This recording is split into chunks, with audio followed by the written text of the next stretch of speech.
Listen, we only get one shot at this. Why not live life on our own terms?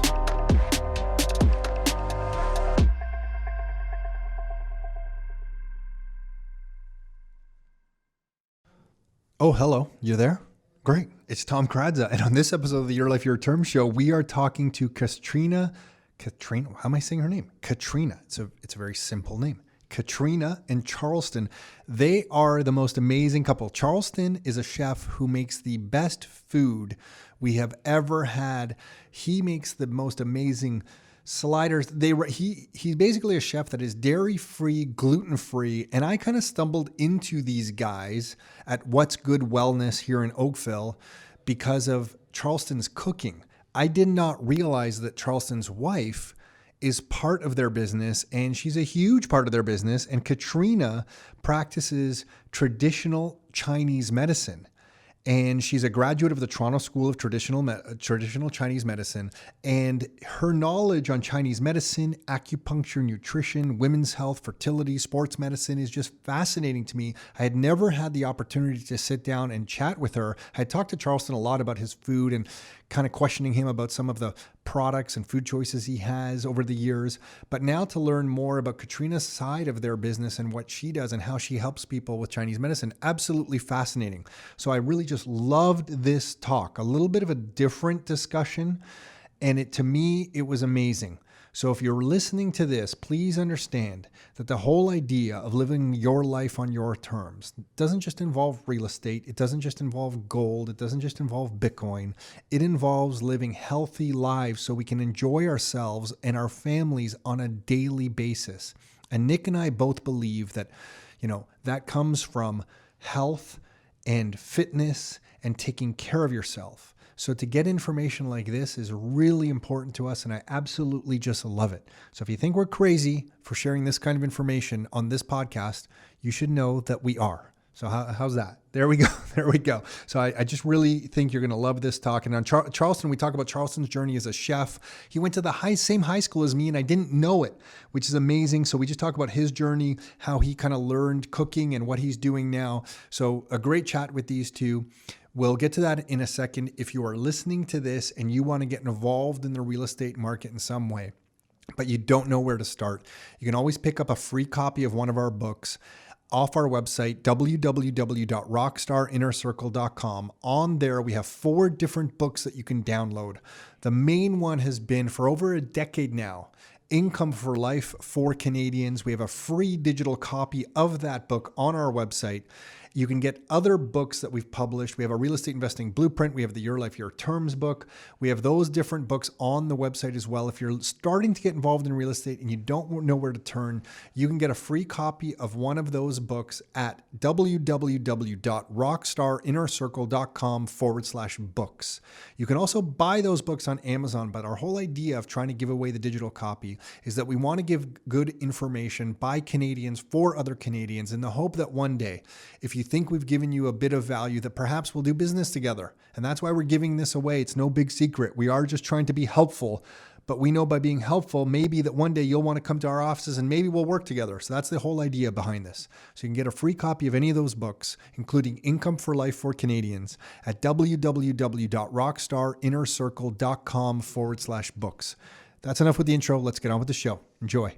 Are you ready to live life on your terms? Is it time to take charge? Real estate, business building, the economy, health and nutrition, and more. It's the Your Life, Your Term show with Tom and Nick Kradza. Are you ready? Let's go. Okay, we are live with Charleson and Katrina Delano. Am I saying the last name properly? No. Nope. How do you say it? Delano. Dolano. Dolano. Yeah. But it's okay. Dolano. Yeah. It Not sounds exactly Delano. the same. Delano. Delano. Got it. Okay. A lot of people accidentally spell it with a D-E, then they say Delano, but with the O, it's more Spanish. I'm going to get in so much crap for asking you guys because I ask everybody about their last names. Tell me about the last name. Where are your parents from? So my parents are, my dad, he was born in Hong Kong, but he is Filipino-Turkish. My grandparents, they escaped the war to Hong Kong, and then they met there. had kids, and then my dad was there. And so my grandfather's name was Delano. So he moved from the Philippines to Hong Kong. My grandmother's from Turkey. They moved over there. They got married. They moved to where? Hong Kong? Moved to Hong Kong to escape. From Turkey? From Turkey. But isn't your Wow. grandmother half Turkish, half Pakistani? There's so much in my grandmother that my own family doesn't really know. Wow, you're the how man of many- mystery. This is there's- amazing. There's a lot of stuff in there. It's like a big mutt, it's just a mixture of a lot that I'm still discovering, and sometimes my parents and my aunts and uncles are trying to figure Have out. you done the DNA test yet? Any of the DNA? No. Oh, you have to. Yeah. Yeah. Is that the one where you gotta like lick the thing? and Yeah, then they're you- all a and then little you bit say- different. But you haven't done that yet? No, I have Oh not. no, you have to. It's amazing. I did mine. Mm-hmm. I discovered I'm 0.1% North African.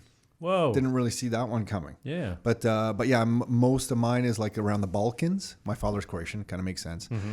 And then my mom's Scottish, so in that area, I forget how it was described in the report. And then I have a lot of Germania, or was it that area of Germany? I guess where I don't know. I have to go look at it again.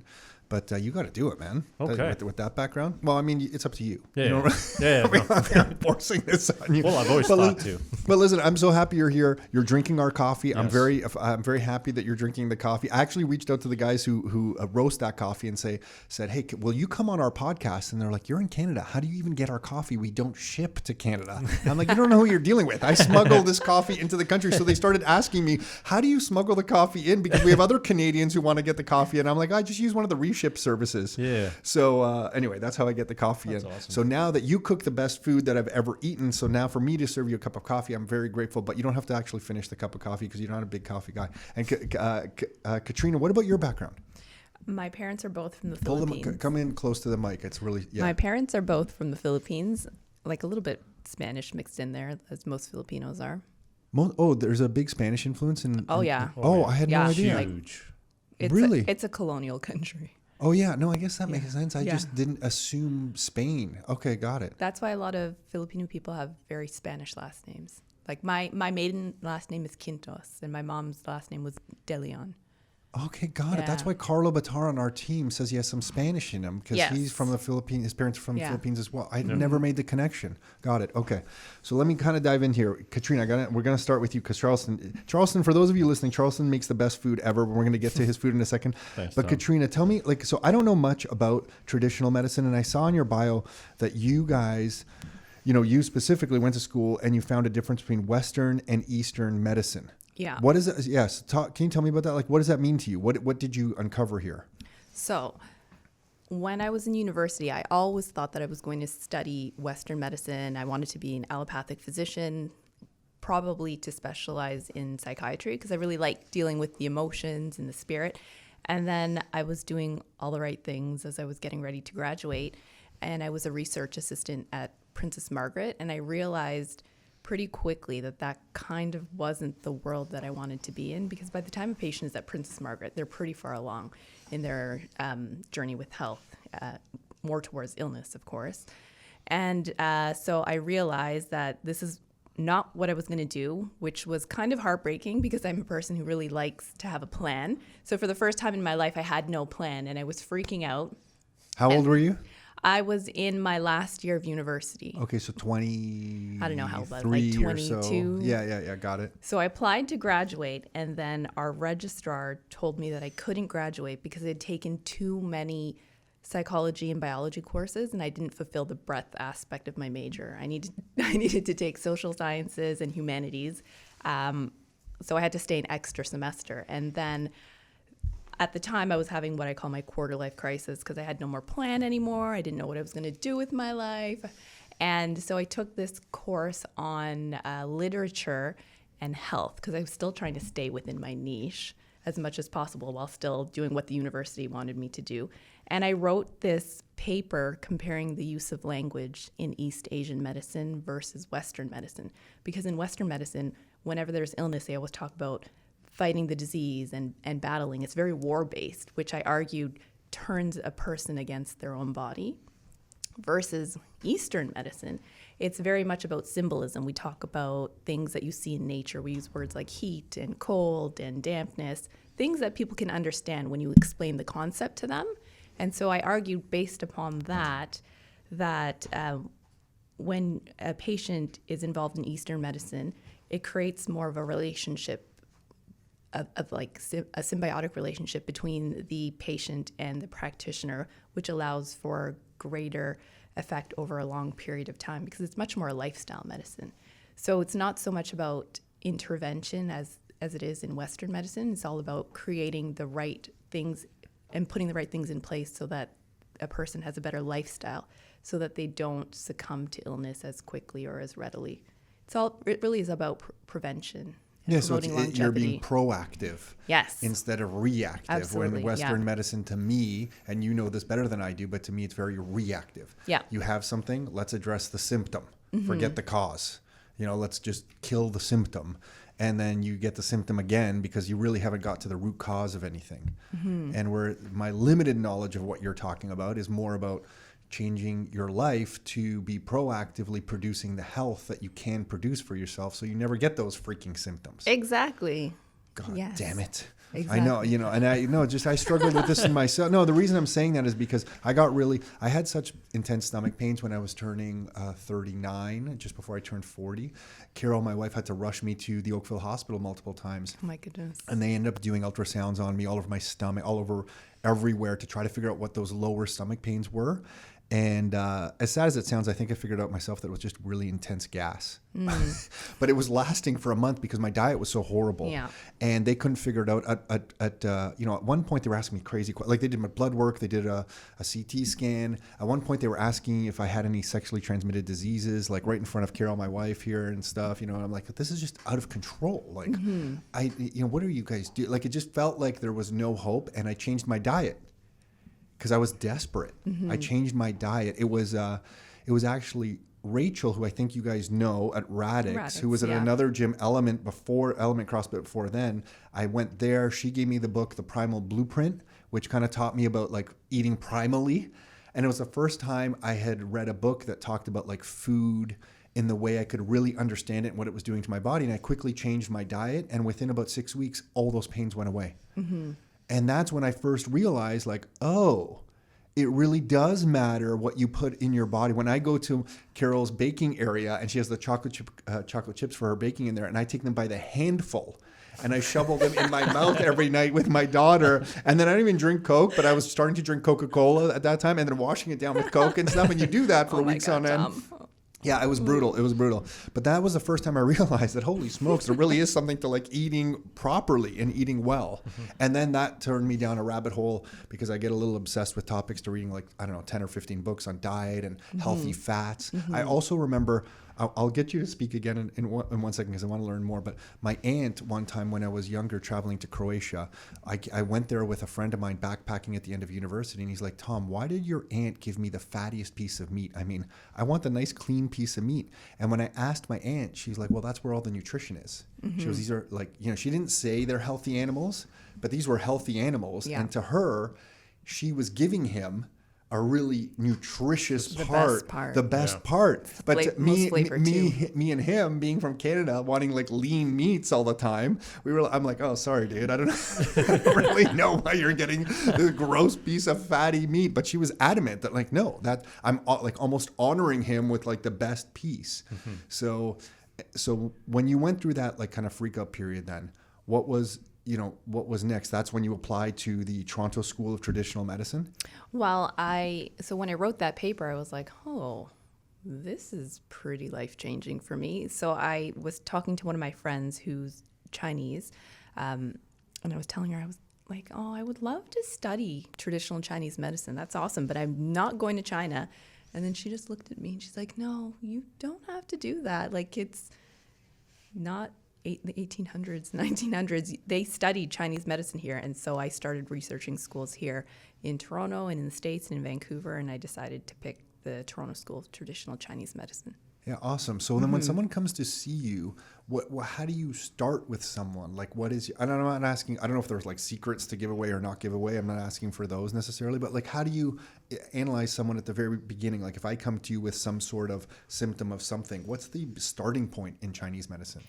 The second that I see you, I'm starting to diagnose and assess. Because you're looking at skin color, yeah. tone, all that stuff. Yep, the way that their voice sounds, any particular like facial expressions and movements, the color around specific areas in the face. Also things like odor, which is a little bit more difficult Right. to assess. Well, Nick smells. So, I mean, he's not here. So he's got problems. Yeah, all those things. So even before a person says their first word, I'm already watching to see what kind of pattern they seem to fall into or which one they lean more towards. Because from the voice, you can tell if they're hydrated. No, not really. The style of Chinese medicine that I practice is more 5 elements. So there are different types of characteristics that are associated with each of the elements, and sound is a big part of that. So for example, if you listen to my voice, it's kind of like got this almost like gravelly quality to it, and it's a little bit deeper. So that's more related to water. And if you can hear people who are more fire type, their voices are like very loud and booming and like they carry, and you can hear joy. Yes, Charleson. Charleston's fire. Yeah. I'm fire. Yeah. Definitely. I think you're a bit fire too. Got it. Fire and water. It's hard for me to tell the difference in you. But just listening to the sound of their voice and also their mannerisms and the way that they respond to particular styles of questioning. So it's not even just the question that I'm asking, but the way that I ask it. That also is very helpful. And then I do cool things like look at the tongue to look at the color and the shape and the coating, and I check the pulse on both of the wrists. So all of these clues give us an idea of what kind of dysfunction or disharmony is happening in the body. It's like being a detective. It's actually pretty really Wow. cool. And, okay. And is this still the style of medicine practiced predominantly in China? Or no, even in China, it's more like a Western influenced medicine, and this is still the traditional Chinese medicine. Is this the primary type of medicine in China right now? No, right now it's very much Western. So in the 70s, what happened in China was the government took classical Chinese medicine, so what I practice, and they took out anything they considered to be too spiritual or too woo-woo and pulled that out of the medicine because they wanted Chinese medicine to be accepted in the West. So they kind of based it on the framework of allopathic medicine with differential diagnosis and specialties. So that is what we studied in school. And then when I graduated, actually, I think it was in my last year of school, we learned that TCM, traditional Chinese medicine, was really shaped by the government at that time during the Cultural Revolution in China. And I was so heartbroken. I was like, oh my God.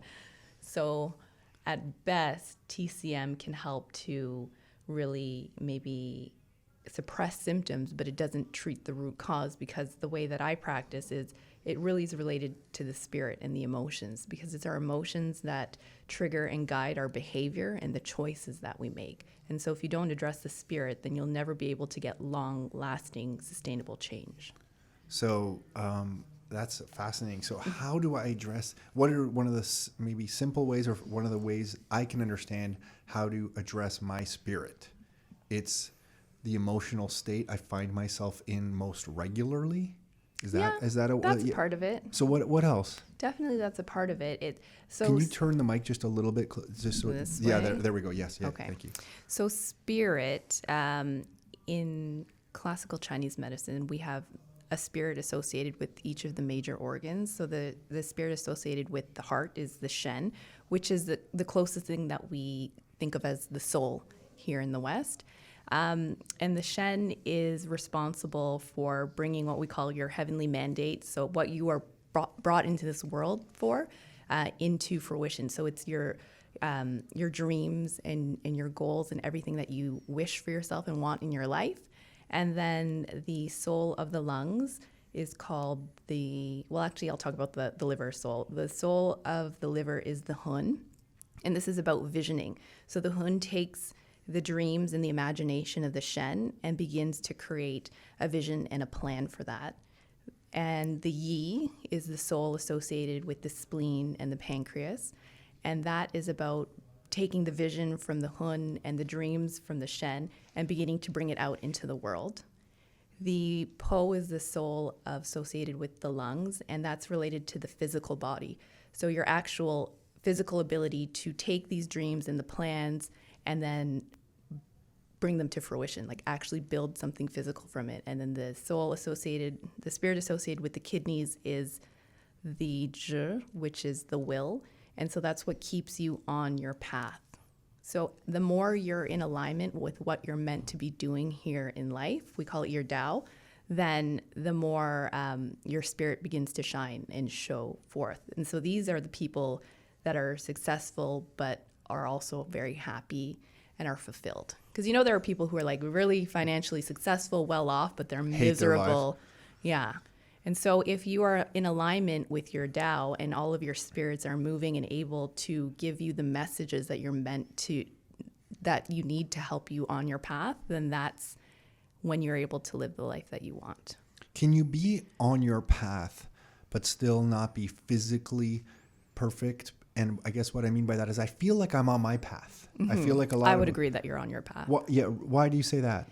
Because the energy that you give out is very positive, but it's not that fake positive. You know those people who are like, good vibes only. No. It's very bright. Like Yeah.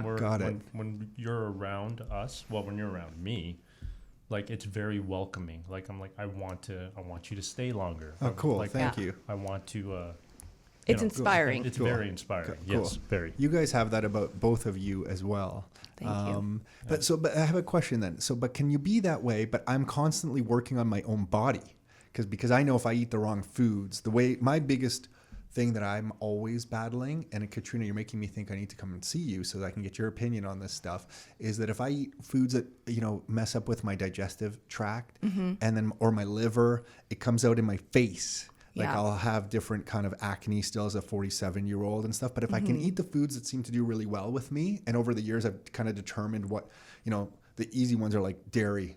Like I just know if I eat yogurt, it's just going to go through my body. So I feel like I can be on my path or my purpose, but at the same time, my physical body, I'm still working on and trying to tweak. Can that be correct? Can you? Yeah. Okay. Yeah, totally. Like the beautiful thing about Chinese medicine is that it's truly holistic. It's not just like this trendy catchphrase word. But what I mean by that is like your example with things showing up on your face. We say that the skin is the outward manifestation of the lungs. The lungs are internally connected to the large intestine. It is the energetic action of the inhalation of oxygen and air that pushes energy down, that facilitates the outward movement of the digestive system and the large intestine. So when you're eating things that are crappy and that your body doesn't actually like, that inflammation, we call it heat, it has to go somewhere. And so it will come out in its connection. So it will often come out on the face. Wow. You Yeah. say that so matter-of-factly, and it's like, wow, I'm just still figuring this out. I'm 47 years on this freaking planet. I'm still figuring this stuff out. Yeah. But that's the thing. We're all here for our own particular reasons, right? Our own Tao. And I think that's the beautiful thing about community is that we are all here for our specific reasons. And if we live in accordance with our path, our Tao, and we focus on being our best versions of ourselves, then we don't have to worry about like knowing everything because there's someone else. Like I would never try to like invest in properties on my own and like buy things without consulting someone like you. I don't need to know that stuff because there's someone that I know who has good energy and who is on his path that I know I can trust. Yeah. Interesting. This is like this is a fun thing to focus on in your life, what you do. It's really because there's so many aspects to it. There's the physical, but the spiritual as well. And then the bigger purpose, which is the Tao. Yeah. That's the Tao. Wow, love it. So, so when you're doing this with patients and you kind of look over, what might be showing up as heat in their world, then you go to and I know I'm summarizing here, but I'm just curious. So then you go to Charleson, and can you say, hey, Charleson, this person needs these types of foods? Is that why at your clinic, am I proper to use the word clinic? Mm-hmm. At your clinic, sometimes I see patients see you, and then Charleson at your other location, you were like making certain foods for them. That's what's happening there. You're handing off specifically, hey, these people need a diet of this, this, and this. Mm-hmm. Okay. Yeah. So if you remember in the eatery, Charleson would change the menu every season. I love that. Yeah. Because we need to adjust to the seasons. We're a part of our natural environment, and we can't separate ourselves. So if we can live in harmony with our immediate environment, then our bodies don't have to work as hard because we're in harmony with what's happening around us. So for example, we're in winter, yeah. It doesn't feel like winter, but we're in winter. So this is a time where we should be eating more warm foods. Sweet potato soup? Yes. A Oh, little I bit miss more that soup. spice, heat-based ingredients, like in Chinese medicine, an example of an ingredient which has heat is like ginger. There's chili, and then there's certain spices, cinnamon. These are all categorized in temperature. How Katrina was saying earlier that we have languages like heat, cold, damp, and all that. I remember in your guide that would sit on the table there, you were outlining all this stuff. And I specifically choose ingredients for the season which complement that season, so that when I make the menu for the eatery, when we had it, it's more of a menu which can benefit as many people as possible. Not as specific as what we would do if they saw Katrina. Now, if they saw Katrina, I was Yeah. coming in as more of the blunt Yeah. force. Hey, man, I just love your food. I don't know. Tell me what to, it's winter. Yeah. Tell me you got any of that sweet potato soup? So when when my patients would come out and had placed an order for food, I would tell Charleson, okay, you need to increase the amount of ginger for Sarah, and for Peter, make sure that there isn't too much chili pepper because it's too hot for him. exactly. So the food that you would see on the menu would be tweaked for the patients if they decided to eat after their treatment. Got it. And then I would put those, she'd send me a message, make sure this person has this and that, and then I would implement it, and I'd put it just enough so that they would have what they need to leave.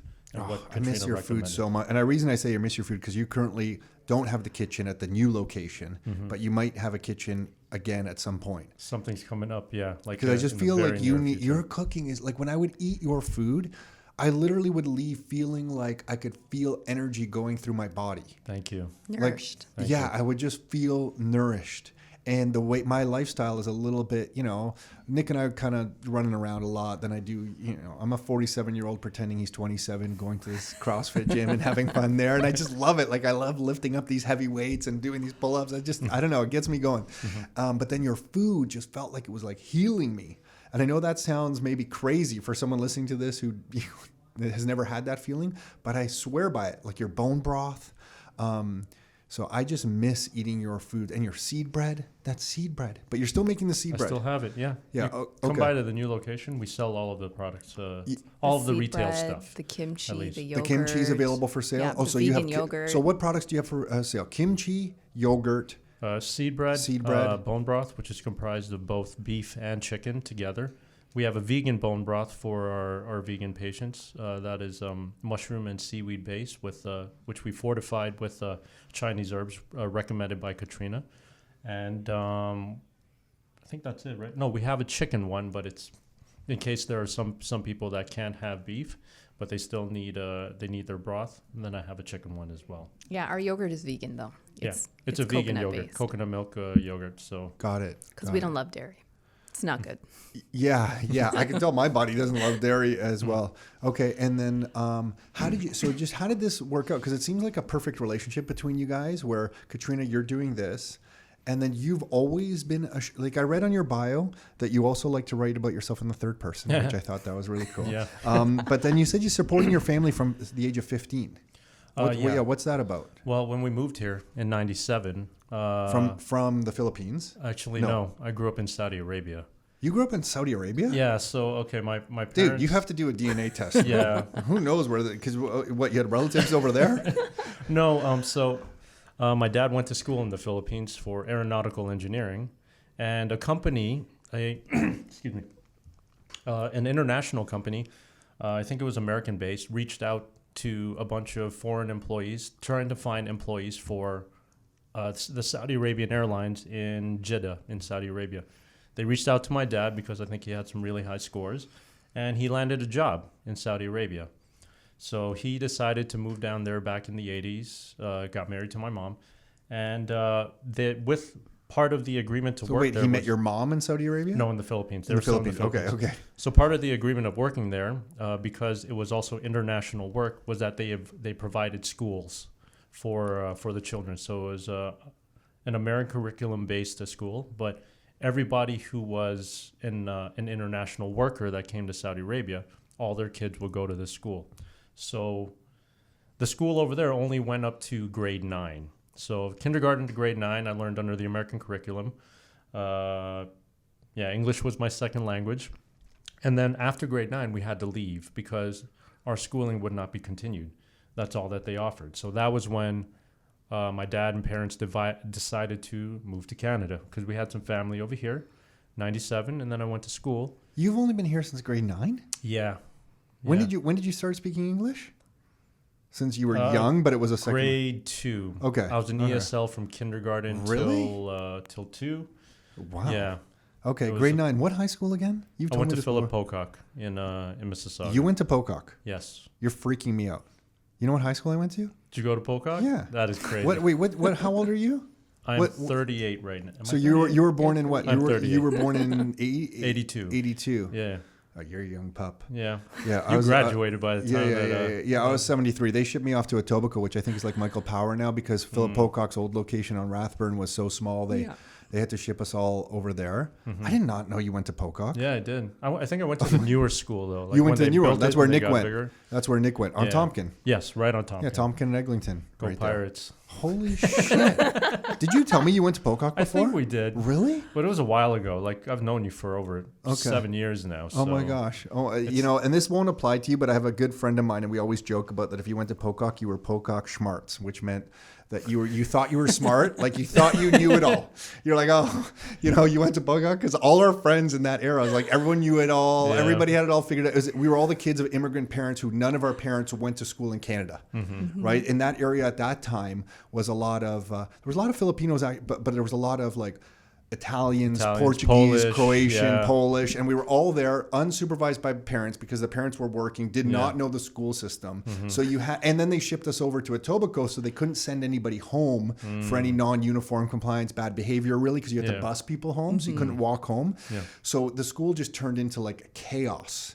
And but I learned so much through that Sounds chaos. fun. Yeah, no, it was really fun. It was really fun. It was amazing. I loved high school. It was actually really amazing. But anyway, so you went to high school here, Yeah. and then but then what you're supporting or helping support your family? Yeah, talk Yes. to me So about because when they moved here, it was difficult for my dad to actually get a job, doing what he was doing. So they had to get factory jobs. My dad and mom worked for a bottle factory at one point, a party organizing store, and then I saw like the struggle that they were going through. I mean, they've never been here. It's all new. They're discovering what taxes are. They're discovering what is required for them for the government just to live here. So Because in Saudi, there's none of that. Like, there's no rent, there's no taxes. my mom didn't even have to work. Like Dad would work and then he'd be fine. We would travel every single year and leave for 3 months.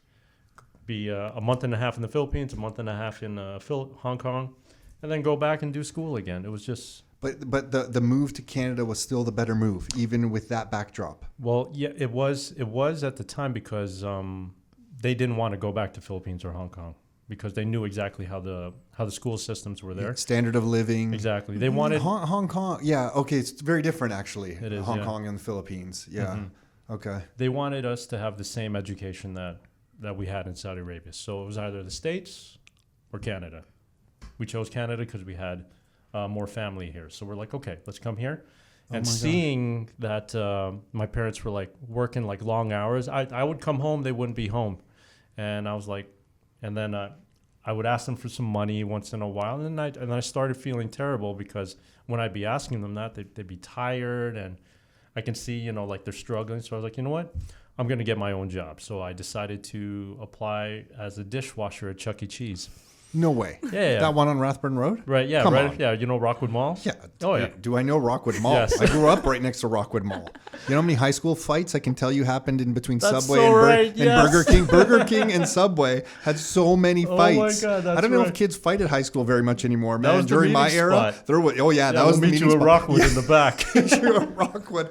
I saw many nasty fights go down That there, is man. so funny. Yeah. They probably still do it now. Yeah, I don't know. I Like a think it's a bit of a different world. Yeah, that's Too many true. video cameras on Yeah. everybody's phone. Yeah. People are scared to get hit in the face now. Yeah, back then it was just like a rite of passage. Yeah. Anyway, so Chuck E. Cheese, you were there. Yeah, I was Okay. the mouse once in a while for No. the kids. Yeah, I had to. I was Yeah, the yeah, dishwasher. got You it. were the dishwasher, and then go be the mouse for birthday parties. Kids were relentless. They would tug on the tail. They would kick my shin. I was like, man, I can't do this. So eventually, I worked my way to be in the kitchen, and then that's when I got my first taste of the industry. Learned how to make pizza, sandwiches.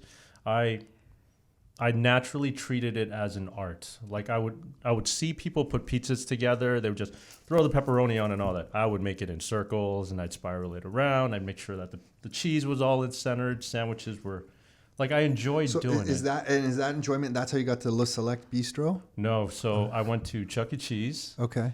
And Then to then where'd Burger I go? King at Rockwood Mall? No, You made, you made the I Whoppers? think no. When I was at Chuck E. Cheese, I enjoyed doing it, but it wasn't an appreciated job. Like I was putting all this effort in, I felt, but then I got treated like dirt, right? So I was like, I don't want to do this, right? Because I could smell like food. There's no thank yous. I was getting paid minimum wage, $6.10, and after 2 years, they gave me a 10-cent raise. I was like, thank you, Yeah. you know. So I stopped for a bit, and then I went to some factory work when I went into college. And then at that point, I was like a little bit lost. I was like, what am I going to do with my life, right? Like I'm working, I'm making my money, but all I have is like a high school diploma, you know? So then my cousin told me, why don't you just go back into cooking? You love doing that, right? And find another place. I was like, okay. I was in college doing electromechanical engineering because that's what my counselor told me. And I was like, there's nothing there that I'm He interested hates in. math. Does Like, not like math at all. Why am I here? You know. So finally, I took my cousin's advice. I went to culinary management in Humber, and then right then and there, I realized that food was more than Chuck E. Cheese and all fast food. There was an artistic form to it. There was creativity, which I had no idea. I thought it was just put food together. And then I discovered how many different types of mushrooms are there, how many different types of lettuces, and then I learned about flavors of bitters and sweets and all that. And then all of a sudden I was like, whoa, okay, I'm going to do this. And then after that, I just started hopping in every single restaurant I could get into.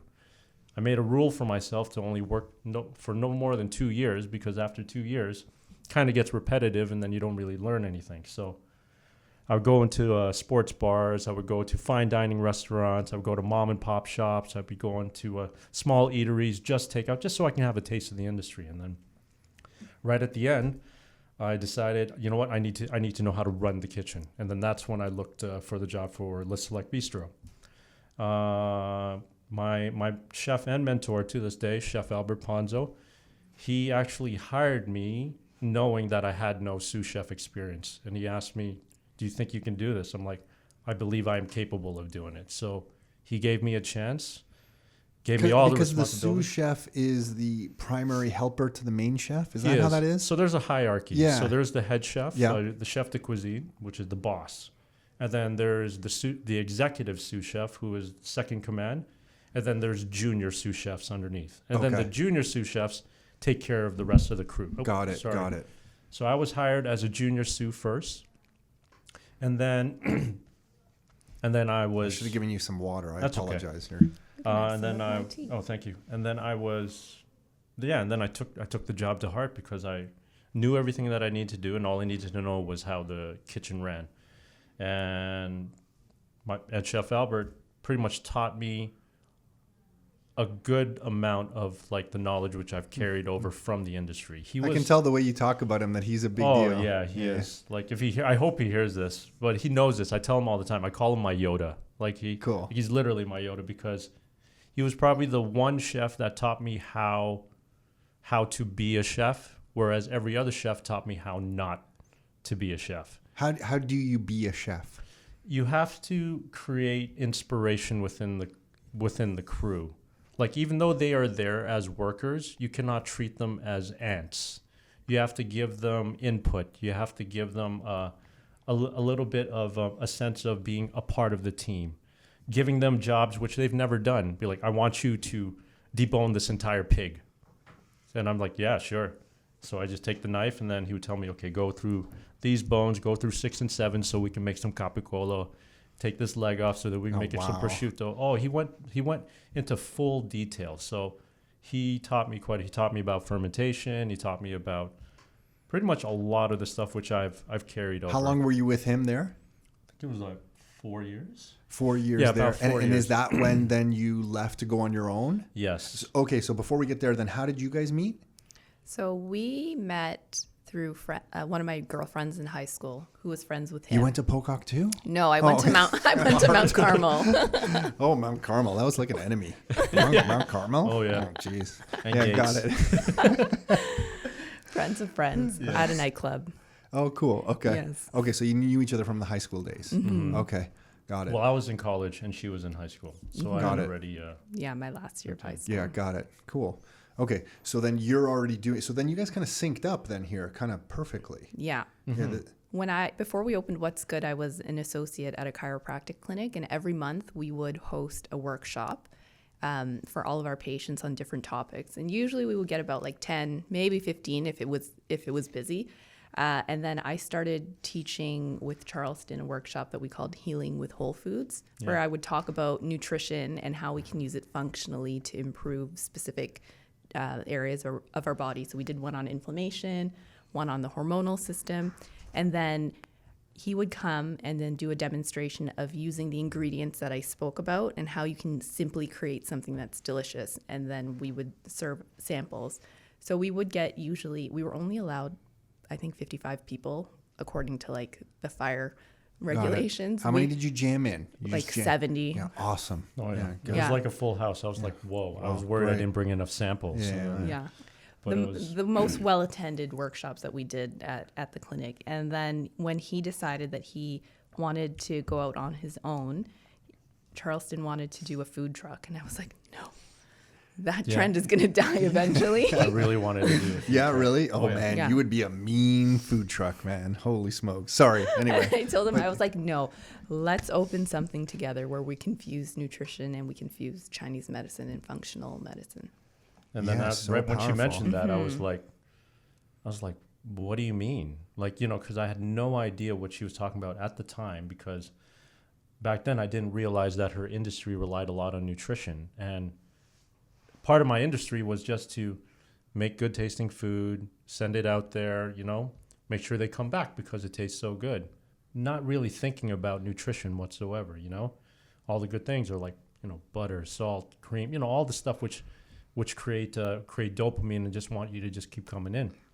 So when she told me about that, then she explained the Chinese medicine philosophy. So it kind of re-inspired like a new direction for me, because when I was at Les Select, as much as I learned as much as I couldn't do more than what I was doing.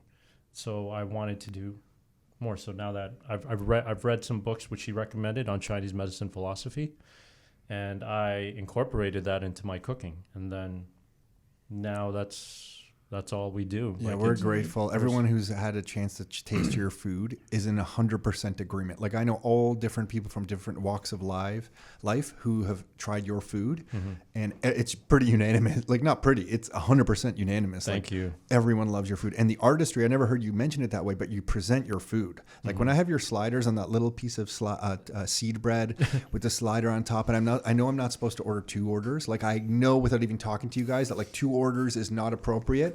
But I knew when that was going to come off the menu, I'm like, screw it. Just give me 2 freaking orders of those sliders.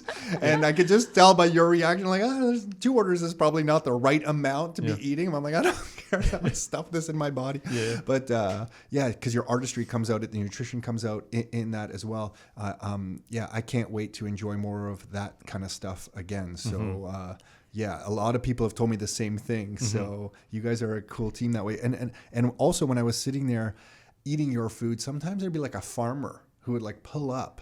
And like I was just telling Alex, I'm like, then they would walk in with like dirt. Yeah. And then you're like, oh my God, I would never see anyone get so excited. You're like, oh my God, like the dirt is here. Yes. Is that the good dirt? And then because you're growing like microgreens in the back. Yeah. Yeah. So like you're doing the whole farm to table and Yeah. everything. That's something that you guys obviously do. Yeah, so I outsource as much as I can in terms of the food that I get. The vegetables, Farmers markets for the farmers vegetable? markets the farmers which I've met through farmers markets that do like organic produce. They would literally give me their produce covered in dirt, and that's how I like it because I know it's not processed. It was literally harvested, packed in the box, and brought right to me because I will wash everything myself because everything else that you get in the grocery store, it's all shiny, it's all pretty, it's all aesthetics, right? But having Yeah, those It's tomatoes. the dirt that keeps it's it good fresh. dirt. And the farmers that you See, saw, Alex, I didn't know. So I was telling Alex, not that she didn't know this, but I'm like, Alex, all the nutrition's in the dirt. it is in the It dirt. comes out of the dirt into Oh, yeah. the. Everything. I'm not saying you didn't know that, Alex. I just felt really excited to be able to share that. You gotta have good dirt. Oh, so yeah. my father, when he was growing tomatoes, he'd always be getting different manures and Oh, yeah. mixtures and really working on the Oh, yeah. soil to kind of just produce the right soil to get the good vegetables. It's not even just the dirt. Like, I mean, I would rather get kale, which has like little bite marks in it from bugs and all that, because that just tells me that there's no, excuse me, that there's no any Pesticides on it. and all So if a that. So- caterpillar or something ate this thing, that's actually a so good that means sign. it's okay. So I Got would it. rather have like kale, which has bites in it. I would have tomatoes that are unusually grown. I mean, that's the good stuff. And then I would just present it the way that it is, so it's not so uniform. So You know, now it's that you just guys are together and you do this, now you can do all these different things. And that's why Katrina, because it seems like your specialties off the website, and I don't even know if these are specialties, but it seems like it's Chinese medicine, acupuncture, nutrition, but then you also had women's health, fertility, and sports medicine. Mm-hmm. So those are obviously important to you if you listed them out like that. Yeah. Why are those important to you? Like what's going on here? I feel like women are so important and we're not valued enough in the patriarchal world that we live in. And really, women are the drivers for health and wellness. All of the men that come see me in my practice are there because their wives referred them, or their mother, or their sister, or their daughter. I have one man who is a patient on his own accord. I'm on the verge, so I could be number two. I could be number two. And women, like, we're complicated. I got to take that back. It might be my wife who'd say, I've told you for a long time to go see. I'll take that back. I think I'm wrong. But anyway, go on. You're complicated. Not you specifically, women in general. Like me specifically, and women in general, because of our hormonal systems and the way that things need to ebb and flow with such precision in order for things to be balanced. And so that, I think, is far more challenging. And I really like complex and challenging cases. And like I said, it is women who drive the health and wellness industry and who pretty much keep the family unit together. So if mom is healthy, then that's going to trickle down and affect dad and the kids or her partner, whoever. And so I find that the way to influence and bring more health to the community is to uplift and support women. Yeah. And to teach girls to value their health right from when they're young, because we don't really learn that until much later. Wow, I can tell you that's really important to you, the way you're describing that. It's funny, when we were traveling through Italy, I'd always have these old Italian guys look at our family and then he'd pull me aside and say, happy wife, happy life. But hearing you say that, it almost feels like happy and healthy wife is happy life. So yeah, got it. And so for fertility, you've been able to help people with fertility through natural That's means. like my She is number amazing. one. Oh, really? That's She like is my amazing favorite at it. thing. Yeah. Amazing. It's really sad how many couples are dealing with infertility. So many. Like 1 in 4 couples. Oh, it's that many? 25%, yeah. Oh, wow. And because Chinese medicine is holistic, we're not just going to look at what are your hormone levels, what's your FSH and your egg quality, but we're going to look at what kind of lifestyle do you live? Do you sleep well? Because when you sleep, that's when the body regenerates and heals. How are you able to limit the negative effect of stress and emotions and anxiety on the body? What is your energy level like? Can you digest your food properly so that you can pull out the nutrients from your food? We look at everything, and because of that, that's how we get such good success. Whether couples are trying to conceive naturally or if I'm supporting them through IUIs or IVF, those kinds of reproductive treatments. So I love fertility because it brings me so much joy to help other people bring new life into the world, because it means more opportunity for people to be in alignment with their Tao. The more people we bring into the world like that, I think the better. Because the more people we bring into the world with someone who's already living their Tao is better, or Yeah. yeah. So if This whole spiritual part's amazing. it's amazing, right? Yeah. Because what we're going through now, all this bad stuff that's happening in the world, I see it as a spiritual illness. People so disconnected from who they are inside, filling themselves up with things that don't actually matter, like being busy for the sake of being busy, or trying to achieve all these things that don't actually matter. It's filling some kind of emptiness, a void. So if you're in alignment, then you don't need to fill because you're already full, right? Makes sense? 100%. Wow, you're bringing a lot of stuff to the table here, Katrina. So then is the biggest challenge to getting people to come see you just the way our society is like, give me the instant pill? Because I feel like, we've had our naturopathic doctor on here before. His name's Dr. Cowan. And I found like when I kind of refer people to him, it takes time, right? Because he looks at the hormonal system, and you got to run some tests and get blood work. And, and sometimes people get frustrated because they're like, well, I just need the solution like yesterday. Is that similar to your process? Like, you need some time to get to know people and go through it. Because I always tell everyone, long-term in life has always served me the best, whether it comes with relationships, business building, investing in real estate, health, like the way you save money. Like, every time I think long-term about anything I'm doing, that is always the right way to go about it. It's really weird. Like, I can just simplify all these different aspects of my life to long-term is the way. That's it. And I guess that's the same thing with you, but it's probably a longer-term approach. Yes. But it's also an obstacle, perhaps, to get people to commit to go through the process? Not really, because over the years, I've practiced at different clinics and I've learned what works. And so I've honed my process so that right from the beginning, when I meet someone, I start planting the seeds that this is about lifestyle, that this is not a quick fix. This is about honoring your body and your body's ability to regenerate and heal itself. And we're just undoing these patterns and these habits that you've accumulated through your lifetime. And right from the beginning, I work to educate and inspire my patients. So it's not that it's me telling them, you need to do this, this, and this. It's me sharing what my recommendations are, but it's over the framework of having already educated them about why we're doing this and how it works. Because when they have the understanding and the meaning, then they can make the choice to do the things that I'm suggesting. It's not me saying, you have to do this. It's that they now recognize the value and why it's important and how it's going to benefit not only them, but the people around them. Got it. So they're bought in. Yes. And then where does acupuncture come into that? So acupuncture, Chinese medicine is like an umbrella term of different tools that we use. I practice primarily acupuncture, herbal medicine, and nutrition.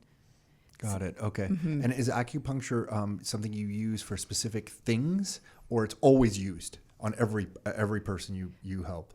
Generally, I try to recommend it for everyone. If someone is like extremely against it, then I'm not going to force it. But if someone's a little bit unsure, then I always try to And what is explain it to that you them. like about acupuncture so much? It's amazing. It's Yeah, in what way?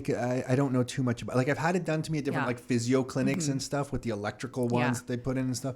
What is your style and why do you like it? So what a physio does, I can do the same thing, like addressing the musculoskeletal system, the nerves, the joints, to make sure that things are functioning properly and there's good circulation. But because I'm coming from that spiritual, classical paradigm, then I'm always addressing the spirit. So helping to calm the nervous system, helping to center you and ground you. So you can tell who the people coming out of our clinic are that have had acupuncture, because they're always like very zen and like very at peace and grounded and happy.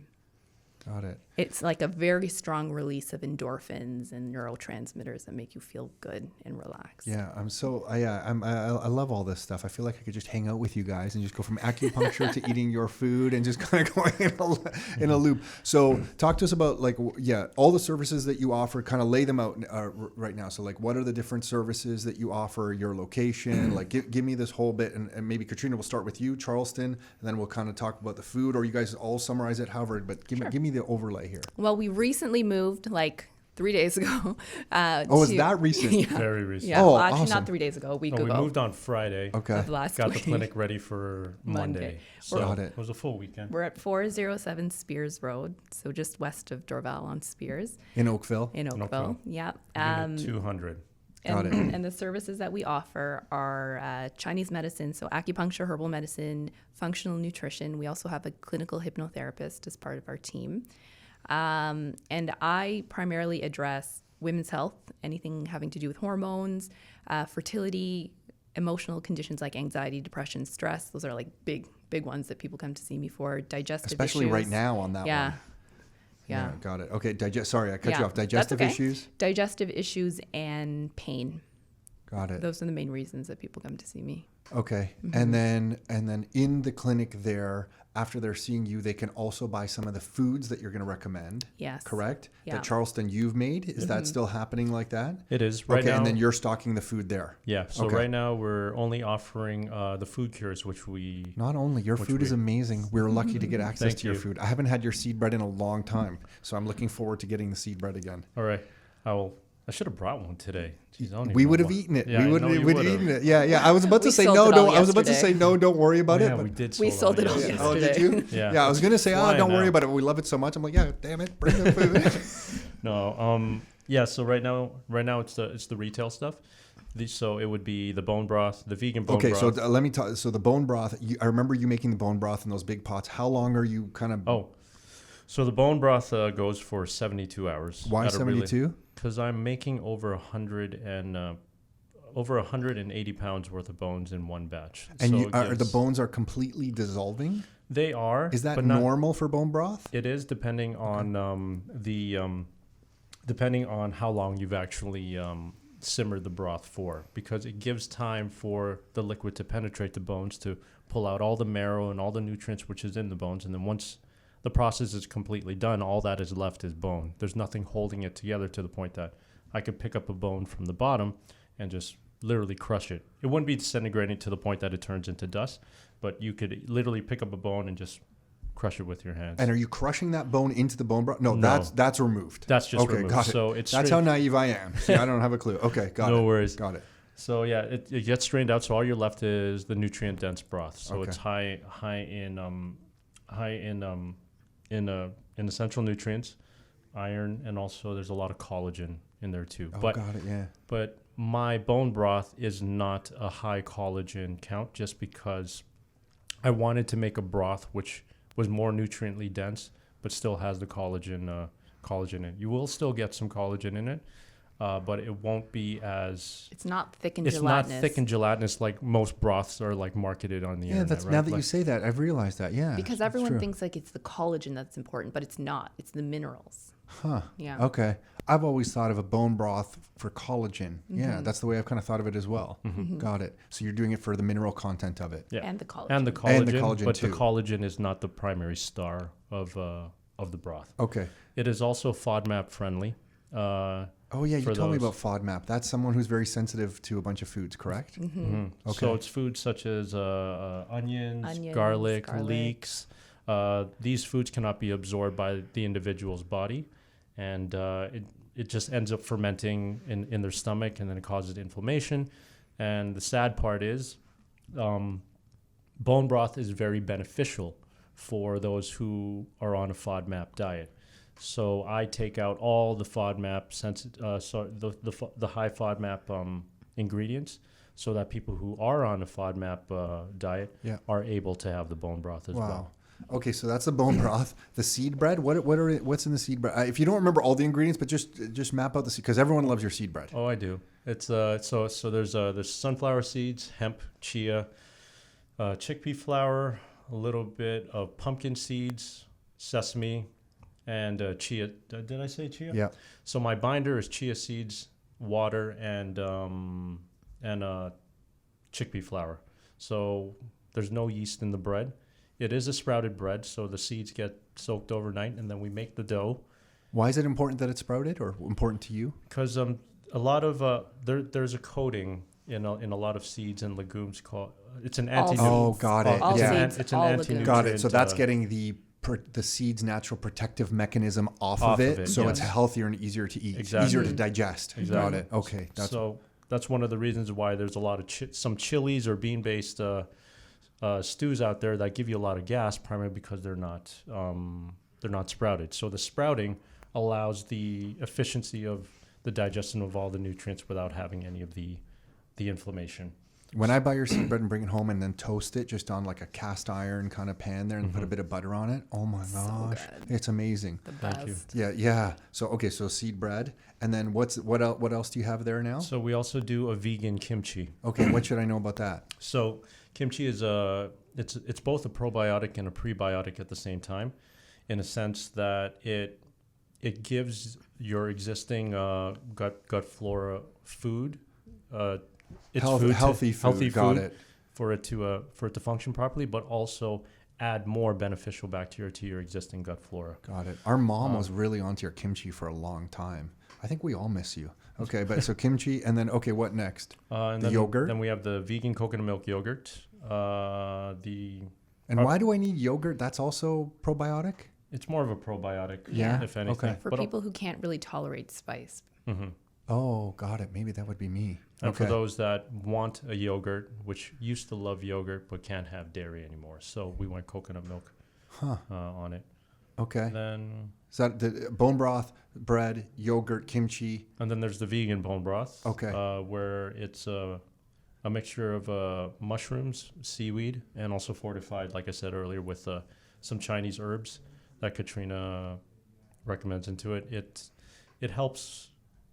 Is it blood flow? Yeah, it helps. It has a similar physiological effect as regular bone broth, but being plant-based. So it's good for building the blood and for supporting the lining of your digestive system, your skin, hair, and nails. Got it. Okay. Mm-hmm. Wow. Okay, and so now have we covered it? Tallow. You have tallow. Oh. And I do tallow, because tallow is a byproduct of the bone broth. And I'd buy your tallow for cooking at home? Exactly. So it's a high burning point fat. It's an animal fat. So it doesn't oxidize. Like I can cook with it, and I don't have to worry about screwing it up. Yeah, it doesn't turn carcinogenic. Like butter or something. Yeah, it doesn't turn carcinogenic just like plant-based oils. So if you were like searing meats or sautéing vegetables, you could literally cook it at 800 degrees and you wouldn't worry about it burning. Because even butter, I have to be worried about burning, correct? Yeah. Mm-hmm. Yeah, got it. Okay. Wow. Yeah, All so right. basically before we opened, I told him we need a replacement for yogurt. We need a replacement for bread. We need to have probiotics and a bone broth because all of these things help to heal the digestive system and reduce inflammation. So that's when I just started creating all those, and then we included all of that into Got it. the clinic and also the patient care plans. Okay. Cool. And the URL, so what's the URL to get access to you guys? What'sgoodwellness.ca. So what'sgoodwellness.ca. Yep. You can book appointments with Katrina and your team there. You can find out what's available for sale there, I would imagine. Yeah. But our you can actually, we also have an e-commerce store for our. It's linked through our website. It's linked Oh, through is our it? website. Yeah. Okay. But if they want to look for it on its own, it's What's Good Bone Broth.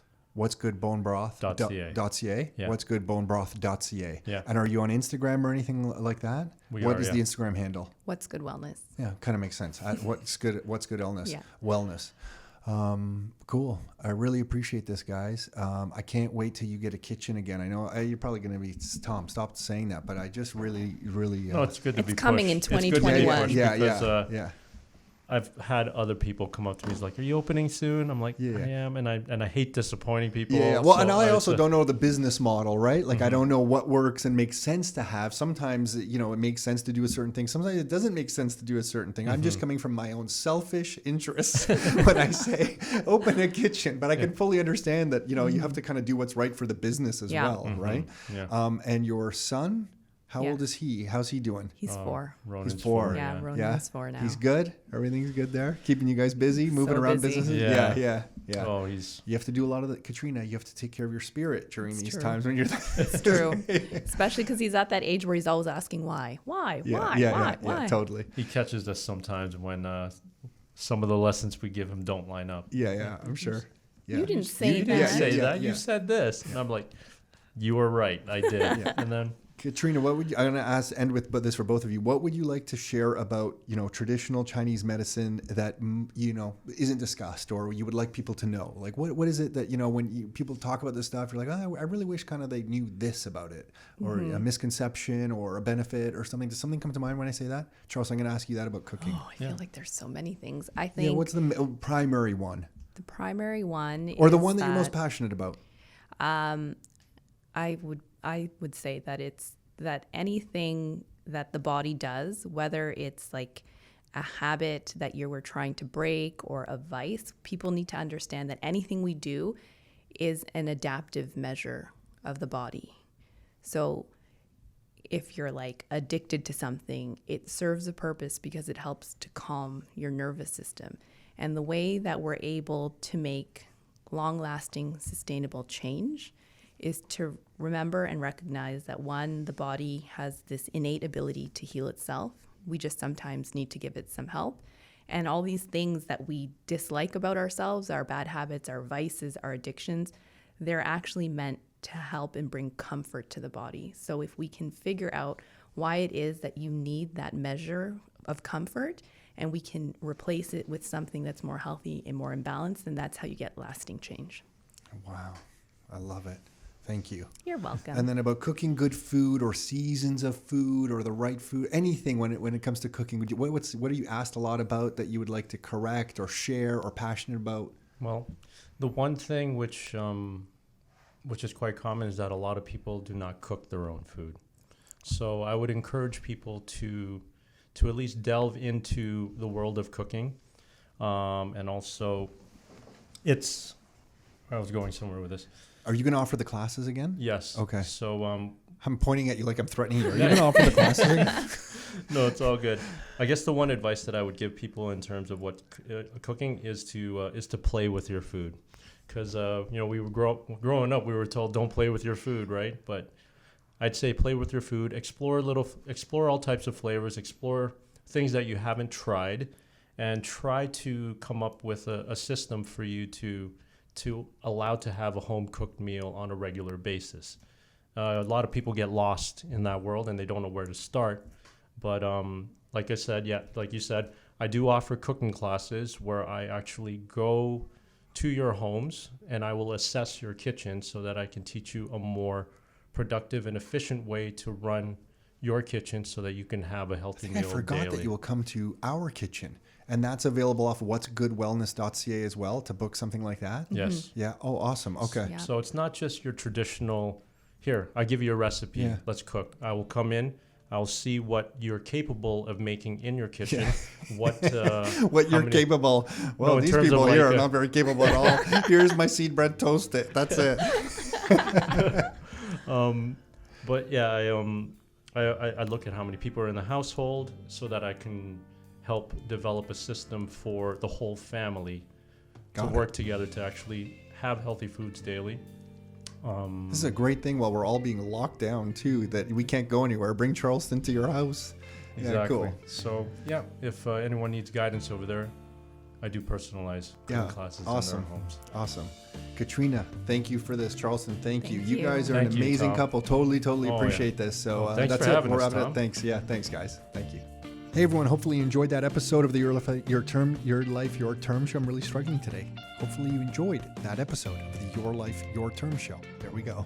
With Katrina and Charleson. And if you are trying to track them down, they're at a new location in Oakville. It's What's Good Wellness. You can Google them up, find them, What's Good Wellness. Amazing couple, really thrilled that they came on. And if you are listening to this and you want to get some real estate information to check out if that's the right thing for you to explore a little further, you can get a free copy of one of our books at www.rockstarinnercircle.com/books. That's it for this episode. Until next time, your life, your terms.